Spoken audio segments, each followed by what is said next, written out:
మీ personal interviews మరియు వ్యాపార ప్రకటనల కొరకు ఈ నెంబర్ని సంప్రదించండి.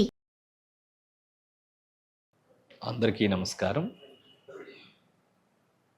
ఒకరు ఒక ప్రశ్న అడిగారు.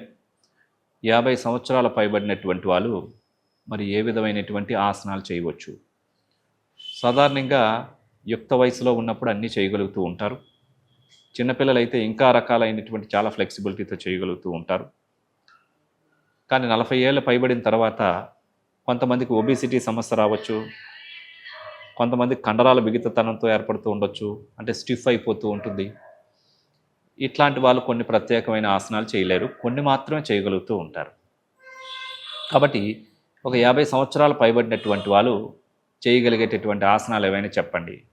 తేలికపాటి ఆసనాలు వాళ్ళు కూడా చేయవచ్చు. చక్రాసనం కానీ, అలాగే త్రికోణాసనం కానీ, అదేవిధంగా వాళ్ళ యొక్క ఎత్తుకు బరువు ఉన్న దీన్ని బట్టి సూర్య నమస్కారాలు కానీ కొన్ని ఆసనాలు చేయవచ్చు. వారు కూడా ప్రతిరోజు ఈ ఆసనాలు ప్రతిరోజు చేస్తూ ఉంటే ఒక 3 నెలల నుంచి 4-5 నెలల్లో హైట్కి తగ్గట్టు వెయిట్ ముందు ఎక్కువగా ఉంటే తగ్గించుకోవాలి.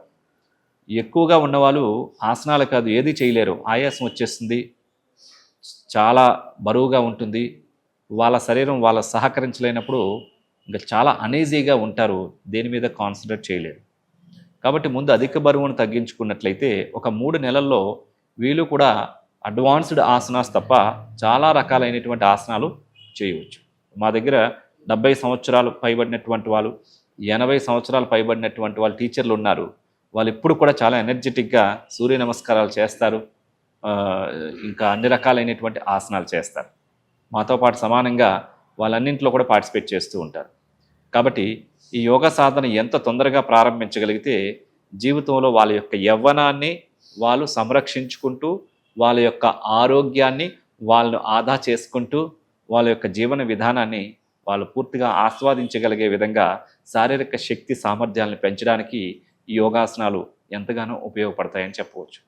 అందులో ఈరోజు కొన్ని ఆసనాలు మనం చేసి తెలుసుకుందాం. త్రికోణ ఆసనం, అర్ధచక్రాసనం, వాటిని ఏ విధంగా చేయాలో చేసి చూద్దాం. స్టాండింగ్ పొజిషన్లో నిలబడిన తర్వాత పాదాలు 2 జతలో ఉంటాయి, 2 చేతులు శరీర పక్క భాగాలు తాకుతూ ఉంటాయి. ఇప్పుడు ఈ స్థితిలో 2 కాళ్ళని ఒక 2 feet డిస్టెన్స్లో ఉంచుకోవాలి.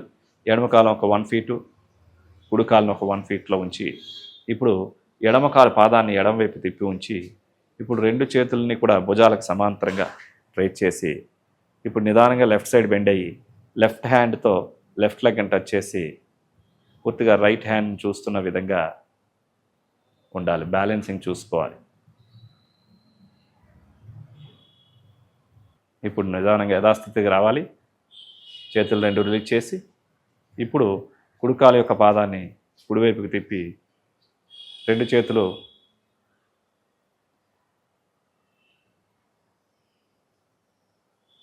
రైట్ చేసి కుడి చేత్తో కుడికాలు యొక్క పాదాన్ని పట్టుకోవాలి. ఇప్పుడు యథాస్థానానికి రావాలి.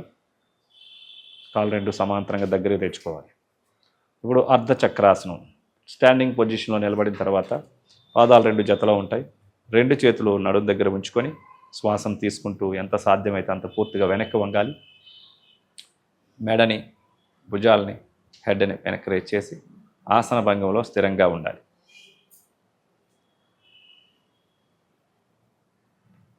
ఇప్పుడు యథాస్థానానికి రావాలి. చూసారు కదండి, 50 years పైన వయసు పైబడినటువంటి వాళ్ళు కాస్త తేలికపాటి ఆసనాలతో స్ట్రెయిన్ అవ్వకుండా, కంగారు పడకుండా ముందు బేసిక్ ఆసనాల నుంచి ప్రారంభించినట్లయితే మీకు ఏ రకమైనటువంటి కష్టం ఉండదు.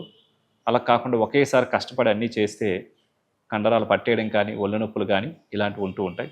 అలా కాకుండా ముందు తేలికపాటి ఆసనాలు చేస్తున్నట్లయితే కనుక రాబో కాలంలో చాలా రకాలైనటువంటి ఆసనాలు మీరు వేయగలుగుతూ ఉంటారు.